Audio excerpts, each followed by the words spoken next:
এবার আল্লাহ নবী রাহমাতুল লিল আলামিন হাঁটি হাঁটি পা পা করিয়া মক্কা থেকে মদিনাতুল মুনাওয়ারার দিকে যায়। আল্লাহ নবী সিদ্ধান্ত নিল আমার প্রিয় সাহাবী আবু বকরকে নিয়ে যাব। নবী আমার হাঁটি হাঁটি পা পা করে আবু বকরের বাড়িতে চলে গেল। দরজার মধ্যে আস্তে করিয়া নক করলো, ইফতাহ বাব ইয়া আবু বকর, হে আবু বকর দরজা খুলিয়া দাও। আবু বকর দরজা খুলে দিল। আল্লাহ নবী বলে, আবু বকর এই গভীর রাত্রে দরজার মধ্যে আস্তে করিয়া নক করলাম, হে আবু বকর তুমি কি ঘুমাও নাই? দরজা খুলিয়া দিলা। আবু বকর বলে, নবী আজ থেকে 2.5 বছর পূর্বে একদিন আপনি বলেছিলেন আবু বকর এমন একটা দিন আসতে পারে যেদিন তোমাকে নিয়ে আমি হিজরত করব, তুমি আমার সঙ্গী হবে। ও রাহমাতুল লিল আলামিন, ওই দিন থেকে আল্লাহর কসম বিছানার মধ্যে পিঠ লাগাই না, দরজায় দাঁড়ায়া দাঁড়ায়া আমি আপনার জন্য অপেক্ষা করি। আবু বকর বলে, পয়গম্বর আমি শুধু আপনার জন্য অপেক্ষা করি তা না, ও রাহমাতুল লিল আলামিন আমার ছোট্ট মেয়ে আসমা, আপনি যখন 2.5 বছর পূর্বে আমারে বলেছিলেন আবু বকর এমন একদিন আসবে আমার সাথে তুমি হিজরত করবা, ওই দিন আমি আমার কন্যাকে কানে কানে বললাম, মারে কোন দিন রাত্রে জানি রাহমাতুল লিল আলামিন আমাকে নিয়ে বের হয়ে যায়, হে মা নাস্তা বানাইয়া রেডি করবা, আল্লাহর পয়গম্বর দূরে সফরে যাবে দেওয়ার জন্য। ও নবী ওই দিন থেকে আমার ছোট্ট মেয়েটা আপনার জন্য নাস্তা বানাইয়া বানাইয়া অপেক্ষা করে। ও রাহমাতুল লিল আলামিন আমার মেয়ে শুধু অপেক্ষা করে তা না, এই যে একটা ওর দেখতেছেন আজ থেকে 2.5 বছর পূর্বে কানে কানে বলছে, ওর আমি একদিন তোরে নিয়ে মদিনায় যাব, তোর ভাগ্য ভালো, তোর পিঠের মধ্যে রাহমাতুল লিল আলামিন সাওয়ার হবে। আল্লাহর কসম গো নবী এই মক্কার জমিনে সব ওট ঘুমায়, এই ওটটা ঘুমায় না। আল্লাহর নবী চোখের পানি সারিয়ে দিয়া কান্না শুরু করে দিল। আবু বকরকে বুকের মধ্যে জড়াইয়া বলে, আবু বকর আজকে আমি শূন্য হাতে মক্কা ছাড়িয়ে মদিনায় যাই রে আবু বকর, তোমার দেওয়ার মতো আমার কাছে তেমন কিছু নাই। আল্লাহর কাছে দোয়া করি, আল্লাহ আমার আবু বকরের সফর আজকে শুরু হইল দুনিয়াতে শেষ হবে না, আমার আবু বকরের সফর শেষ হবে জান্নাতুল ফেরদাউসের মধ্যে গিয়া। আল্লাহু আকবার বলেন। আবার রওনা করলেন। চলতে চলতে রাত পোহাইয়া গেল, ফজরের আজানের সময় হয়ে গেল, সুবহে সাদেকের সময় হয়ে গেল। আবু বকর বলে, রাহমাতুল লিল আলামিন ও নবী আমরা তাড়াতাড়ি গুহার মধ্যে আশ্রয় গ্রহণ করি, মক্কার কাফেররা দেখিয়া ফেলবে। বলল, যাও যাও একটা গুহা তালাশ করিয়া দেখো। আবু বকর বলে, নবী ওই যে একটা গুহা দেখা যায় গারে সুর, চলেন এই গুহার মধ্যে ঢুকিয়া যাই। গুহার মধ্যে ঢুকিয়া গেল।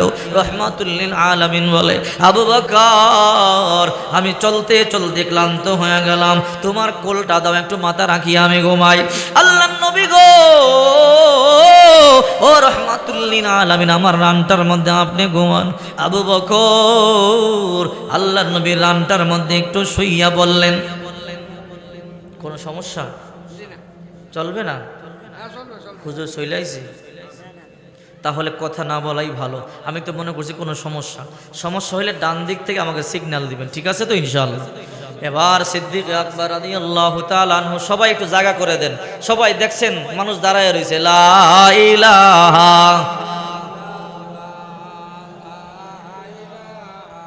ইল্লাল্লাহ লা ইলাহা।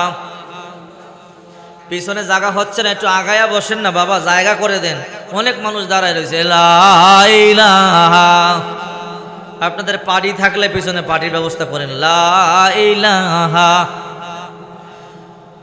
বহু দূরে মদিনা কেমনে যাবো জানি না, সবাই বলেন বহু দূরে মদিনা কেমনে যাবো জানি না, দয়া করো দয়াল আল্লাহ দয়া করো, ফুরাও মনের বাসনা, লা ইলাহা লা ইলাহা ইল্লাল্লাহ লা ইলাহা লা ইলাহা ইল্লাল্লাহু মুহাম্মাদুর রাসূলুল্লাহ সাল্লাল্লাহু আলাইহি ওয়াসাল্লাম। আল্লাহর নবী রহমাতুল লিল আলামিন বলে, আবু বকর পথ চলতে চলতে ক্লান্ত হয়ে গেলাম, ও আবু বকর পরিশ্রান্ত হয়ে গেলাম, তোমার কোলটা একটু দাও, তোমার কোলের মধ্যে একটু মাথা রাখি, একটু বিশ্রাম করি। আবু বকর বলে, পয়গম্বর মাথা রাখি, আপনি একটু বিশ্রাম করেন। আল্লাহর নবী বিশ্রাম করতেছে, ঘুমাইতেছে। আবু বকর তাকাইয়া দেখে ছোট্ট ছোট্ট গর্ত দেখা যায়। মনে মনে সিদ্ধান্ত নিল, কিরে ছোট্ট গর্ত দেখা যায়, এই গর্ত থেকে সাপ আর বিচ্ছু বের হতে পারে, এই জন্য গর্ত বন্ধ করতে হবে। মাথা থেকে পাগড়িটা খুলিয়া সিরিয়া সিরিয়া ছোট্ট ছোট্ট গর্তগুলোকে বন্ধ করে দিলেন। একটা গর্ত খালি রয়ে গেল। আবু বকর সিদ্ধান্ত নিল, এই গর্ত থেকেও সাপ বিচ্ছু বের হইতে পারে, এই জন্য পা দিয়া গর্তের মুখটা ছিদ্রটা বন্ধ করলো। কিছুক্ষণ পর হঠাৎ করে আবু বকরের পায়ের মধ্যে সাপে দংশন শুরু করে দিল। আবু বকর ব্যথায় কাতর হয়ে গেল, কিন্তু আওয়াজ করিয়া কান্না করে না, কারণ আওয়াজ করিয়া কান্না করলে রাহমাতুল লিল আলামিন কষ্ট পাবে, নবীর ঘুমটা ভাঙিয়া যাবে। নবীর ঘুম ভাঙিয়ে গেলে পয়গম্বরের কষ্ট হবে, আর আল্লাহ নবী কষ্ট পাইলেও আল্লাহ কষ্ট পাবে।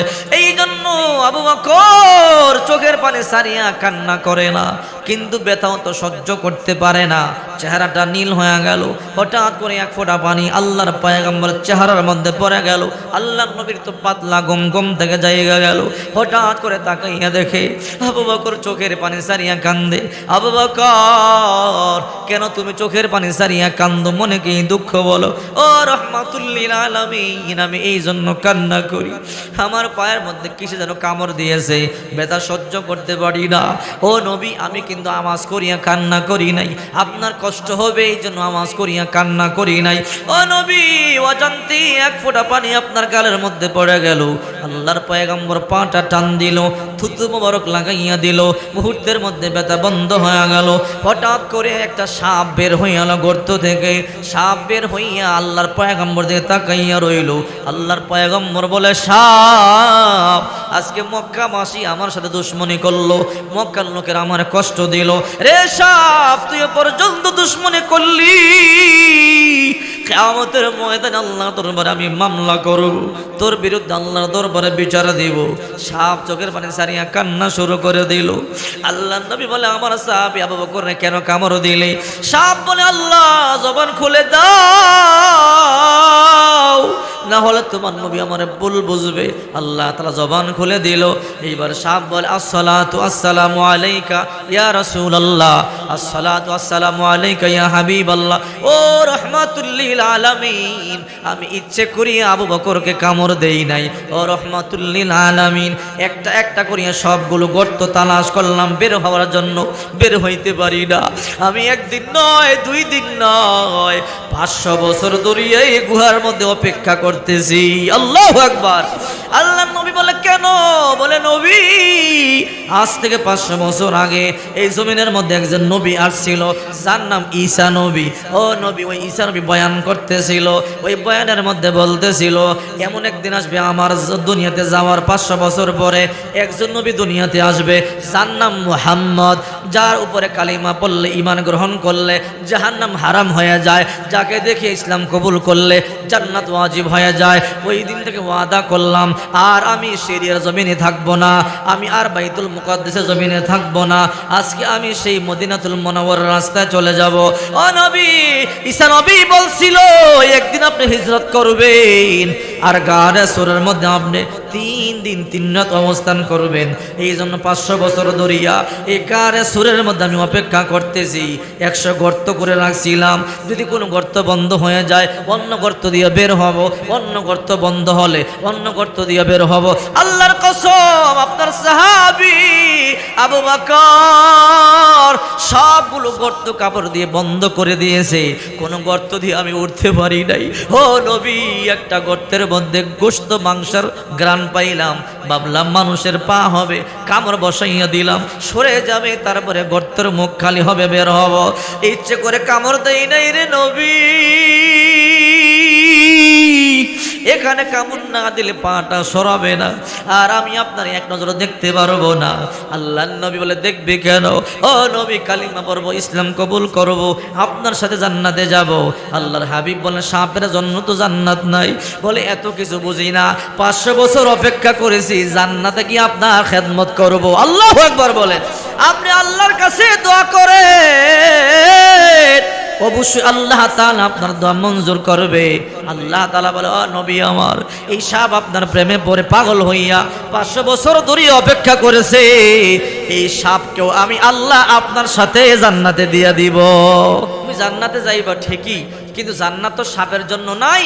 তোমাকে আল্লাহ ওই দিন মানুষের আকৃতি ধারণ করাইয়া জান্নাতের মেহমান বানাবে। সুবহানাল্লাহ জোরে বলেন।